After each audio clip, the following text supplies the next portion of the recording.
નમસ્કાર મિત્રો, option trader Gujarati new learning વિડીયોમાં આપ સૌ મિત્રોનું હાર્દિક સ્વાગત છે. કેવું રહ્યું મિત્રો આજનું ટ્રેડિંગ સેશન? મોસ્ટ ઓફ આપણા ટાઇટલ મુજબ બાયરને ટ્રેપ કર્યા હોય એવું માર્કેટ આજે હતું. હવે જો તમે રૂલ્સ એન્ડ રેગ્યુલેશન મુજબ હાલતા હોય તો ક્લીન વસ્તુ છે કે ભાઈ માર્કેટ રેઝિસ્ટન્સ ઉપર છે, 100 પોઈન્ટ કરતા વધારેની કેન્ડલ બની છે, મતલબ કે ગેપ અપ ઓપન થયું છે, મતલબ કે ગઈકાલના ક્લોઝિંગ થી 100 પોઈન્ટ ઉપર છે.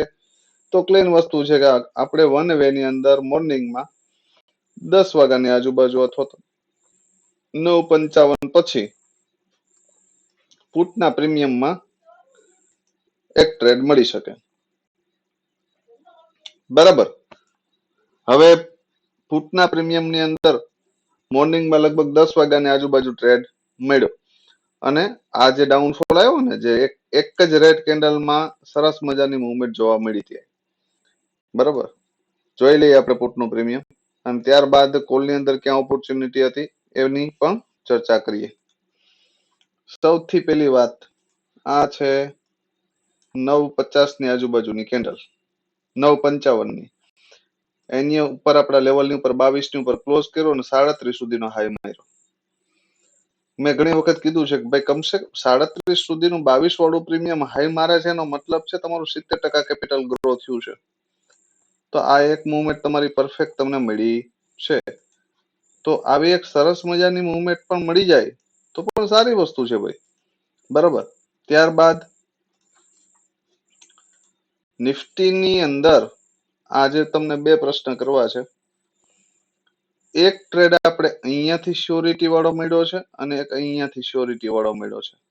હવે મને સમજાવજો કોમેન્ટમાં કે અહીંયા આપણી પાસે શું શ્યોરિટી હતી. આજે નહીં કહું, આ વસ્તુ કાલે કહીશું. બરાબર. ક્યાંથી? આ બે એરિયામાંથી. જ્યારે આ ડીપ આવી ને ત્યારે બાઇંગની ઓપોર્ચ્યુનિટી હતી અને આ ટોપ ઉપર ગયું ને ત્યારે સેલિંગની ઓપોર્ચ્યુનિટી હતી. શું કામ? આપણું કયું લોજિક આની અંદર વર્ક કરે છે, જે હું રેગ્યુલર એનાલિસિસ વિડીયોની અંદર સમજાવું છું. બરાબર. આ વસ્તુ મને કોમેન્ટમાં જણાવજો. જે મિત્રો મારો રેગ્યુલર વિડીયો જોઈ છે, બરાબર, એને આ વસ્તુ ખ્યાલ હશે. બરાબર.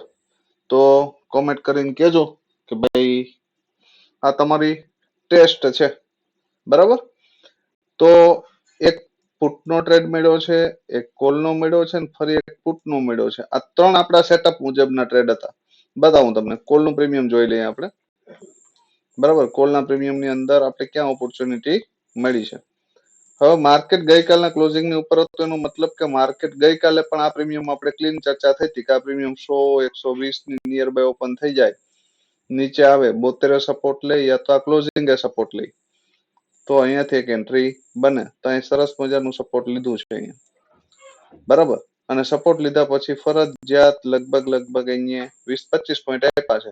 હવે આવા સાઇડવેઝ માર્કેટની અંદર એકવાર 25 પોઈન્ટ, પાછા પણ 25 પોઈન્ટ, ફરી પાછા 25 પોઈન્ટ. બરાબર. તો ભાઈ સાઇડવેઝ માર્કેટ હોય તો આ 25 પોઈન્ટ બુક જ કરવા પડે, બીજું કાંઈ થાય નહીં. બરાબર. તો એક સરસ મજાના 2-3 ટ્રેડ અહીંથી મળ્યા છે.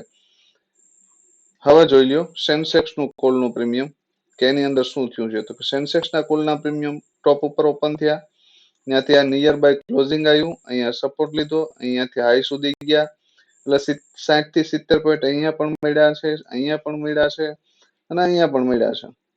ત્રણ જગ્યાએથી તમને ડીપથી બાયનો મોકો હતો, કેમ કે માર્કેટ ગઈકાલના ક્લોઝિંગની ઉપર હતું. બરાબર. એટલે માર્કેટ શું હતું?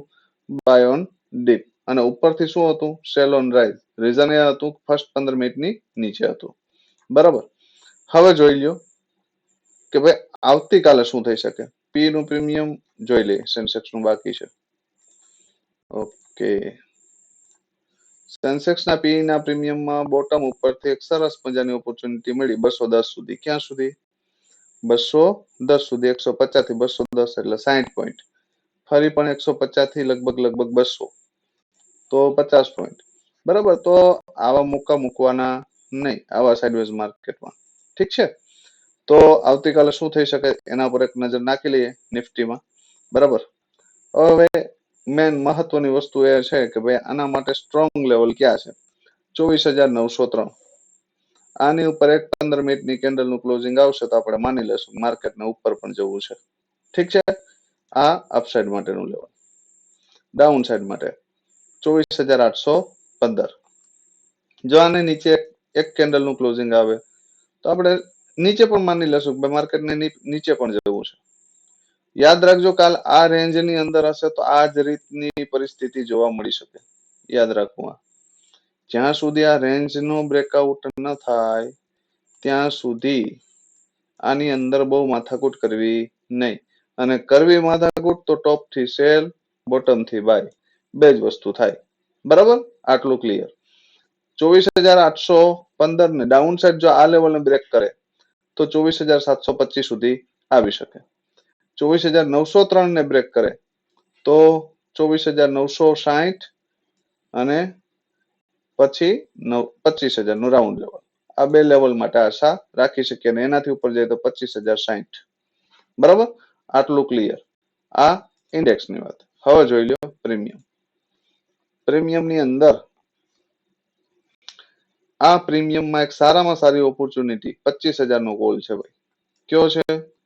25,000 નો કોલ. આની અંદર શું થઈ શકે? બરાબર, તો આની અંદર યા તો તમારી 88 ની ઉપર એન્ટ્રી બને યા તો 60 એ બને. પણ એઝ એ બિગનર તમે કામ કરતા હોય ફ્રેશ, બરાબર, તો મારા મત મુજબ ક્યાંથી બાય કરવાનું રાખવાનું? ડીપથી. અહીંયાથી જતો રહે તો જવા દેવાનું. બરાબર, પણ તમારી પાસે એક્સપિરિયન્સ છે તો જોવાનું કે ભાઈ ચલો આ સસ્ટેન થાય છે આની ઉપર તો આની ઉપર એન્ટ્રી કરી શકાય. બરાબર, ડાયરેક્ટ નહીં. આ પ્રીમિયમ ની અંદર એક બેસ્ટ એન્ટ્રી ધારી લ્યો કે 88 ની આજુબાજુ ક્યાંક ઓપન થઈ ગયું અને આ પ્રીમિયમ ભૂલમાં 60 થી 65 ની આજુબાજુ ક્યાંક મળે, સપોર્ટ લેતું દેખાય તો એક એન્ટ્રી કરી શકાય. અને 88 ને બ્રેક કરી દઈને તો 111 થી 120 સુધીના ટાર્ગેટ માટે બેસી શકાય અને એનાથી ઉપર જાય તો 145.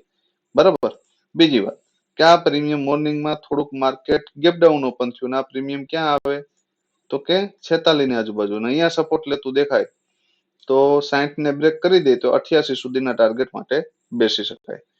ત્રીજી કન્ડિશન કે આ premium heavy gap up open થઈ જાય, મતલબ 120 ની આજુબાજુ, તો અહીંયા ડીપ આવે 88 ની આજુબાજુ અથવા તો આ ક્લોઝિંગ ની આજુબાજુ અને અહીંયા સપોર્ટ લેતું દેખાય અને 111 ને બ્રેક કરી દે તો 145 અને 160 સુધીના ટાર્ગેટ માટે બેસી શકાય ને 160 ને બ્રેક કરે તો 195. બરાબર, આટલું ક્લિયર. હવે જોઈ લ્યો પુટનું એક પ્રીમિયમ કે ભાઈ પુટના પ્રીમિયમમાં શું થઈ શકે. બરાબર, પુટનો પ્રીમિયમ છે 24,850 નો પુટ. કયો છે?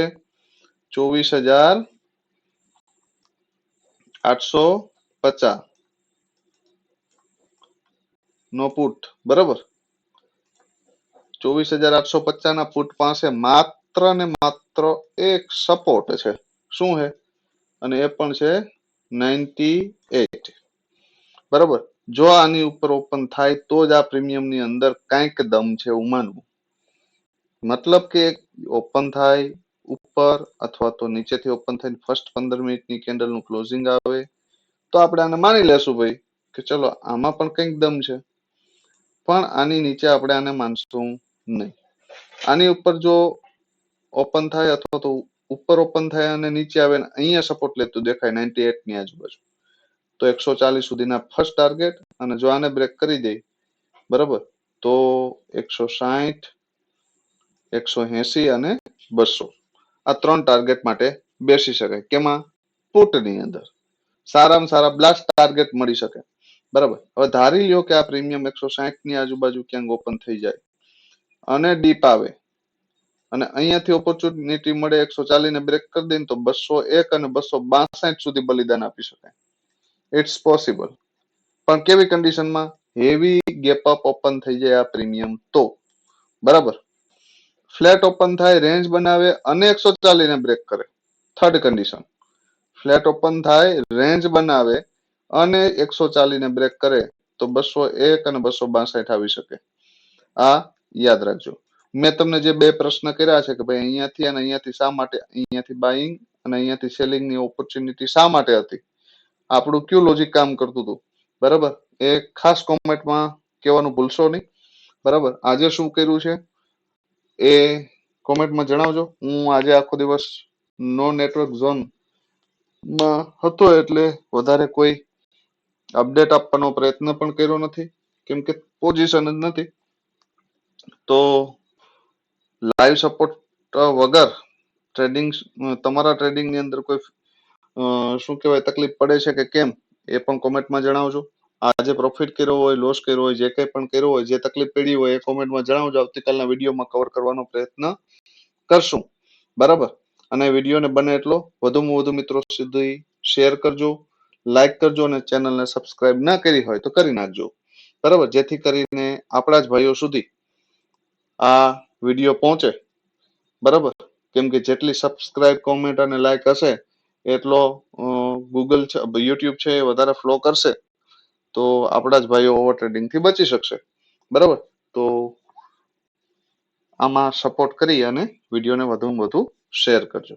બરાબર. આવતીકાલે ફરી મળીશું નવા વિડીયોમાં. ત્યાં સુધી જય માતાજી, હર હર મહાદેવ.